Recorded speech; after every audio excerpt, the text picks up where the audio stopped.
if you did the whole check-in process in backdoor manner, and it can be reasonably adjudged that you may have colluded with a criminal, then in that instance you'll be implicated.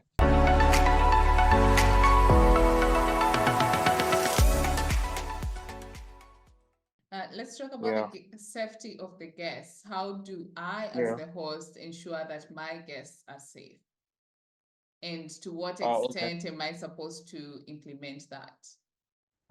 So I always like to start with the Constitution of Kenya, because it's a law that all other laws flow from. So the Constitution of Kenya, under Article 29, talks about security of the person. So basically, a person has a right to have security of the person, which is basically to not be harmed either by the state or private individuals. So by them coming to your premises, you have an obligation to ensure their security.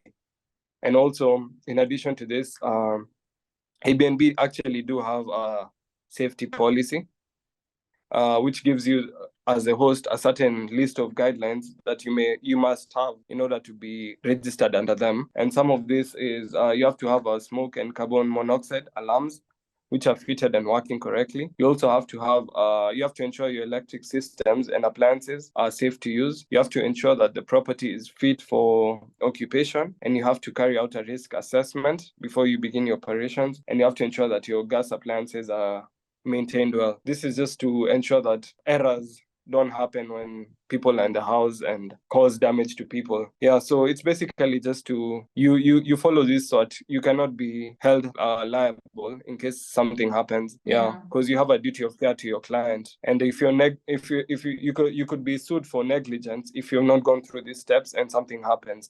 Let's say your gas is faulty and you haven't checked it out and you've not fixed it, and then the client goes and uses it and something happens, something really bad happens to them. So you, in that case, you'll actually be implicated because you had that duty. You have the duty of care and you failed to exercise your duty of care, which has led to damage. So it comes under the law of negligence. So to avoid that, you should have the safety, just go through your safety requirements and ensure that your place is habitable. Let's talk about the CCTV. There's an association that actually recently, after the murders, insisted that every Airbnb host must have CCTV cameras. Does that just cover the outside of the premises just to ensure the entrance, or does it include how far can these cameras go, and what does that mean? That's a very, very good question. In most Airbnbs or hotel spaces, the cameras are outside the premises. They don't fit them inside the house because of privacy. So again, under the Constitution, Article 31 provides for the right of privacy, which basically reads, every person has a right to privacy, which includes the right not to have, 1, their person, home, or property searched; 2, the possession seized; 3, information regarding to their family or private affairs unnecessarily required or revealed; and lastly, the privacy of their communications infringed. You see, the challenge of having a camera inside your Airbnb is basically you'll be breaching Article 31, because you're going to have the privacy of the communications will be infringed upon. It'll just be a breach of privacy. That's a challenge. But then again, in light of what has been happening, I'd see the point of, I'd understand where someone would be coming from if they want to have a camera inside the house, but I don't think it's feasible. I saw that conversation online and it didn't look feasible, but then again, these are things that, they are gray areas until there's some light shed on it. So I hear you. So we've covered about the insurance, we've covered about the safety of the guests that the host is supposed to ensure the guests have. Let's talk about the big question. When a death happens in my Airbnb as the host, who is liable? Am I liable in any way? Will I be required to make any compensation to anyone? What happens? So in the case of a death at your Airbnb and you're the host, so in that instance, it automatically becomes a crime scene and a police case. Yeah. So in that instance, you may be required to give evidence to the police. For instance, if you met this client in person, the details that you collected, and if they're on the run, any leads you can give the police, you'll be required to give that.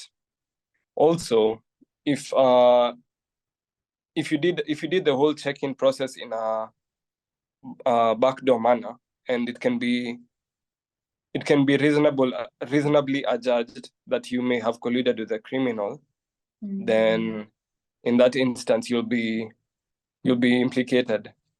But if you've just followed the due process and the person came to your house, you collected the details, and there's no way you'd have known of what they were planning to do, then in that case you may at worst you may just have to give testimony in court, basically just saying that you're not involved in any way. You're just an Airbnb host, and this person came to your house, they booked properly, they made the payments, and they committed that murder, but you didn't in any way help them commit it.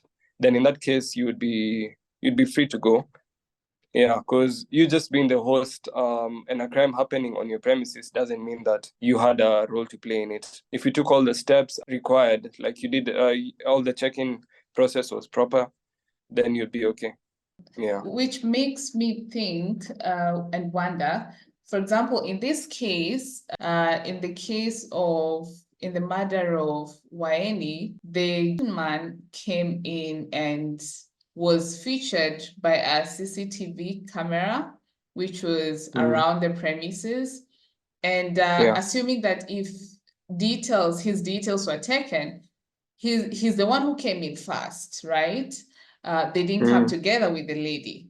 So in the case where, and we mentioned about this when we were talking about information, data collection of the guests, in the case where one person comes in first and then the next one comes in later, and then do you take all the information of every person going to that room or that house?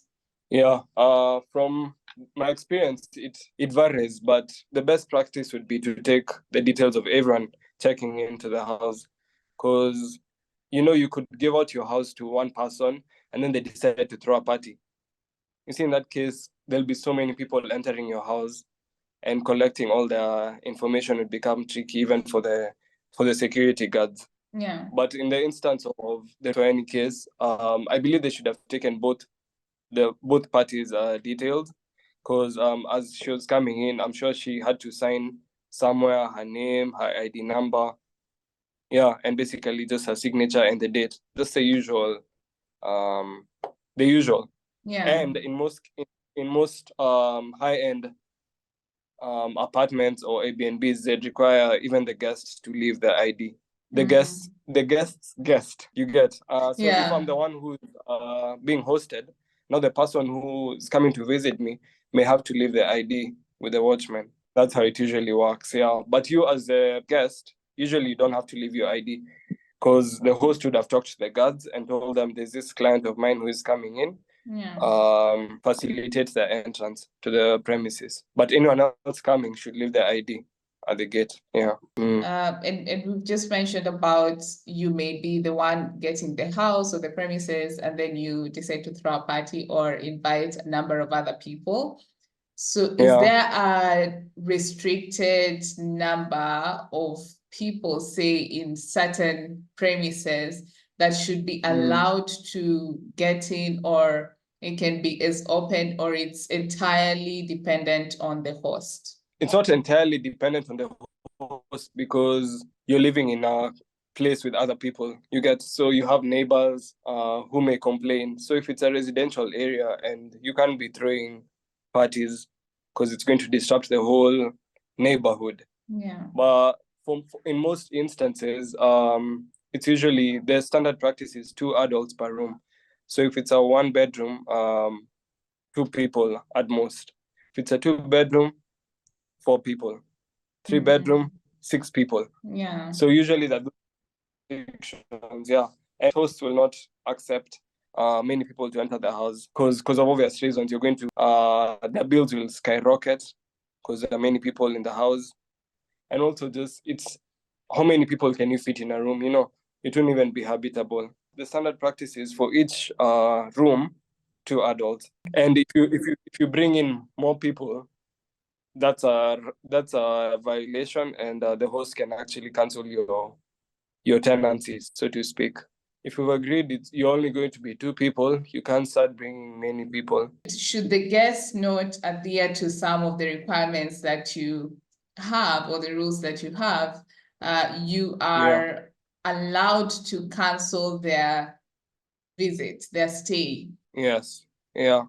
You have that power to do so. Okay. Yeah. So as long as they're in your practice, they'd have to abide by the rules that you set out.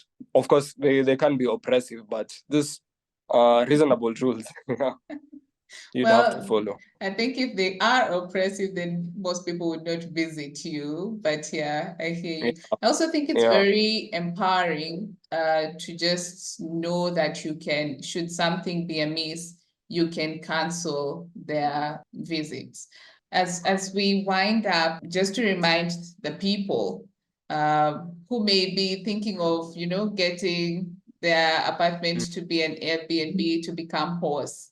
What are the requirements and what are some of the things that they must ensure they have to ensure that they carry out a successful business according to the law? The first thing they should do is to be registered, to get the license, which is gotten by the Kenya Tourism and Regulatory Authority, to get that license and to keep renewing it just to be in compliance with the law.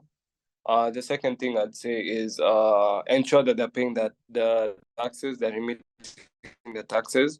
Of issues with, they should ensure they have the safety requirements as per Airbnb. So just ensure your house is safe and it's have all the necessary amenities to ensure safety of your guests. Because if anything happens to them, you don't want to be liable. And then fourthly, it's very good to have an insurance cover, just to cover any that may happen, because sometimes even accidents do happen. So maybe it's not even the client's negligence. Maybe in law we call it an act of God. Maybe an act of God just happens and your house is just destroyed. So in that instance, if you have an insurance, it could cover it. Yeah. So it's just good to have the insurance. And then lastly, just have your paperwork with you. If you're subleasing it from you have just have a copy of the tenancy agreement. If it's your property, the title deed, just implement the law and just have the required documents so that you're on the safe side. That is very enlightening. Thank you so much, Nigel. I really appreciate your time. Thank you so much for having me, and it has been a really good conversation. For everyone who has watched this episode, thank you for joining us.